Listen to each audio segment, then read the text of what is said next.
শুভ সকাল। তবে হ্যাঁ, পৌঁছাতে পারিনি তাড়াতাড়ি, মায়ের মন্দির প্রায় শেষের দিকে আরতি, তাই আপনাদেরকে দেখাচ্ছি। আর কেন দেরি হচ্ছে একবার দেখে নিন। দেরি হয়েইছে। এই যে এটা আমার বাড়ির সামনে, এই বাড়ির সামনে জাস্ট বেরোলাম, এই দেখুন একটু একটু করে জল বাড়ছে। এই দেখুন দেখুন দেখুন, এই যে এই একই অবস্থা। মানে যা একটু বা তাড়াতাড়ি যেতে পারতাম তা আর যেতে পারছি না, এই জল ঠেলে ঠেলে। তবু ভাবলাম একটু মায়ের দর্শন করে আসি। আর এই যে সব যাচ্ছে আনন্দ করে করে, ভালোই লাগছে, কিন্তু আমি কি করে মায়ের কাছে পৌঁছাবো সেটাই হচ্ছে ব্যাপার। আর এতক্ষণ তো আমি যাবো কি যাবো না, যাবো কি যাবো না, না না ভাবলাম যে যাই, কারণ আমিও দেখবো, আমার বন্ধুদেরকেও দর্শন করাবো। তাই এটা জাস্ট বাড়ির সামনে থেকে শুরু করেছি। একবার যমুনা, গঙ্গা, যমুনা, আমাদেরকে এখন আর গঙ্গায় যেতে হবে না, কারণ গঙ্গার জল অলরেডি বাড়ির মধ্যেই পাওয়া যাচ্ছে। তাই এভাবেই আমি প্রত্যেক দিন যাওয়া আসা করছি এখন পুরো মাসটাই বলা চলে। যাই হোক, নিশ্চয়ই আমাকে ভাইরাল করবেন আপনারা, আর নিশ্চয়ই একটু এগিয়ে নিয়ে যেতে সাহায্য করবেন।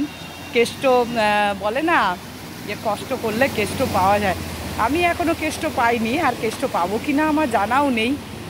কিন্তু আপনাদেরকে এইটুকু মনোরঞ্জন আমি করতেই পারি, প্রত্যেক দিন শক্তি যেটায় বাড়ে সেই চেষ্টাটাই আমি করতে পারি যে মহামায়াকে দর্শন করুন।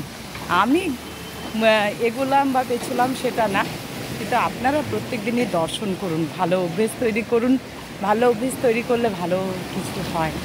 তাই সকাল সন্ধে মহামায়াকে দর্শন করুন।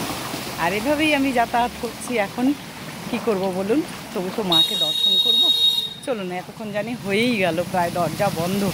দরজা বন্ধ হয়ে গেলে কিছু মনে করবেন না, ভাবছি জানি একদম শেষের দিকে আমি যাচ্ছি, হয়তো একটা কি দুটো ছবি তুলতে পারবো, তার বেশি না। এতটাই দেরি হয়ে গেছে। এখানে বাবা বজরংবলী, আজ মঙ্গলবার। এই যে দাদা এসছেন, হ্যাঁ, তাই বজরংবলীর সবাই চরণ দর্শন করে নিন। এই যে জল বাবার এখান পর্যন্ত, এই যে এখান পর্যন্ত জল বাবার। তাই চলুন আপনাদেরকে দর্শন করাই। এবারে যাব মায়ের কাছে, বাবার কাছে হয়ে গেল, এবার যাব মায়ের কাছে। দেখুন একবার জল দেখুন, দোকানের নিচ পর্যন্ত জল, আবার কিছুটা কিছুটা এখানটায় আবার একটু বন্ধ। এই যে আবার চলুন দেখবেন, চলুন আবার ওই যে দেখতেই পাচ্ছেন মাঝখানটায় কিন্তু আবার জল আছে। এই যে দোকানদানির সামনে সামনে জল, কতটা করে জল দেখুন। মন্দির বন্ধই হয়ে গেল মনে হয়। তা দেখুন একবার, এবার আবার জলে নামবো। এই দেখুন থুতু ফেলে দিল জলের মধ্যে, নোংরা, কত নোংরা জল, মধ্যে মাড়িয়ে মাড়িয়ে যেতে হবে। কি করব, চান টান করে আর ইচ্ছে করে না, এখানটাই আবার নামতে হবে, কিছু করার নেই। আর আমি এই রাস্তাঘাটগুলো আপনাদেরকে শেয়ার করছি, প্রত্যেক দিনেই করি। আড়িয়াদহর রাস্তাঘাট, ওয়েদার, সব কিছুই আপনাদের সাথে শেয়ার করি, তাই এটাও শেয়ার করছি। আর এই যে দোকানের মধ্যে মধ্যে সব জল,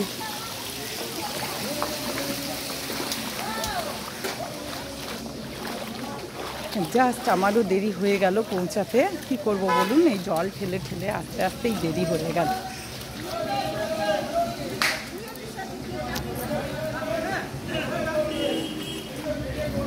চলুন, পৌঁছে গেছি মায়ের দরজায়।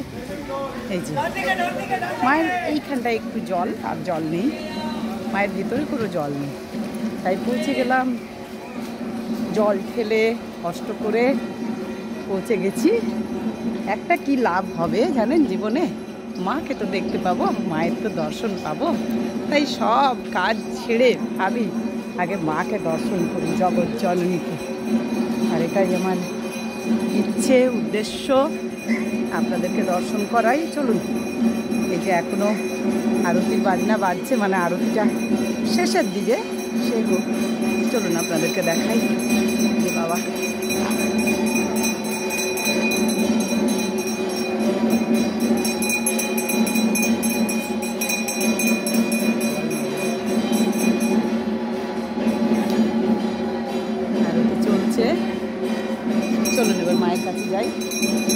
দাদিমা।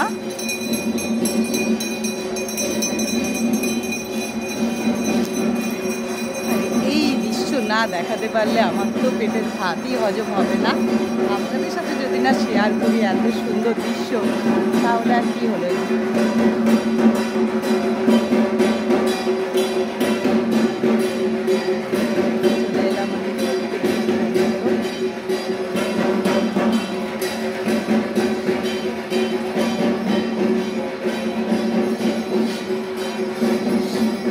মতো আজকে চলে এসেছি, আজকে দেরি হয়ে গেল।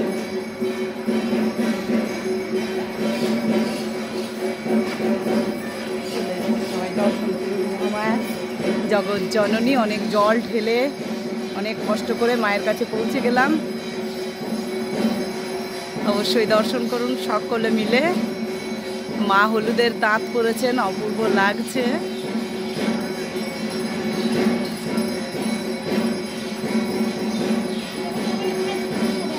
প্রত্যেকে দর্শন করুন, জগৎ জননীকে দর্শন করুন সকলে।